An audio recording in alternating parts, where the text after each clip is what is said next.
تو کیا آپ جانتے ہیں کہ رمضان کے 30 روزے رکھنے سے ہمارے شریر پر کیا اثر ہوتا ہے؟ اس پر جاپانی سائنسدان نے ایک بڑی کھوج کی ہے جس کا جاننا ہر مسلمان کے لیے بے حد ضروری ہے۔ جاپانی بائیولوجسٹ یوشونوری اشومی ایک سائنسدان ہے جن کو 2016 میں میڈیسن پر نوبل پرائز دیا گیا۔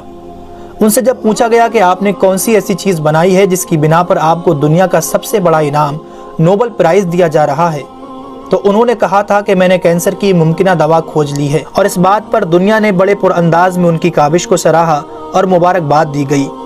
اس کے بعد ڈاکٹر یوشینوری اشومی نے کہا کہ میں نے کینسر کی دوا نہیں بلکہ کینسر سے بچاؤ کا حل تلاش کر لیا ہے۔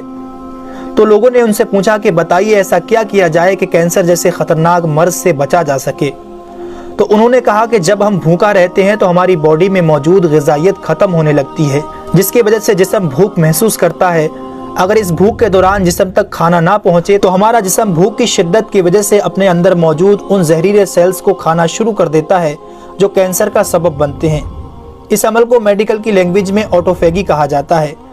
اگر آپ چاہتے ہیں کہ آپ کا جسم ایسے بیمار سیل سے پاک ہو تو آپ کو بھوکا رہنا چاہیے۔ جب ایسے سیلز مرنا شروع کر دیتے ہیں تو کینسر کا پرسنٹیج کم ہو جاتا ہے۔ اس کے بعد جاپانی سائنسدان سے پوچھا گیا کہ انسان کو سال بھر میں کتنے دن بھوکا رہنا چاہیے کہ اس میں کینسر نہ پایا جائے؟ تو انہوں نے کہا کہ اگر 20 سے 25 دن کم سے کم اور 9 سے 10 گھنٹے بھوکا رہا جائے تو اس کی باڈی ایسے تمام زہریلے سیلز کو کھا جائے گی اور اس میں کینسر نہیں ہوگا۔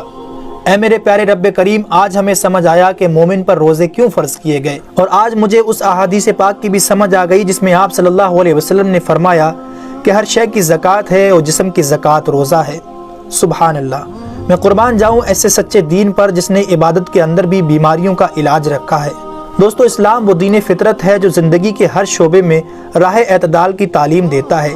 اس لیے آج نہ صرف مغرب میں زیادہ کھانے کو ناپسند کیا جاتا ہے بلکہ اسے انسانی صحت کے لیے بھی نقصان دہ سمجھا جاتا ہے۔ اللہ تعالیٰ نے اپنے پیارے محبوب حضرت محمد صلی اللہ علیہ وسلم پر وحی نازل فرمائی، کھاؤ پیو اور حد سے نہ بڑھو، بے شک وہ حد سے بڑھنے والوں کو پسند نہیں فرماتا۔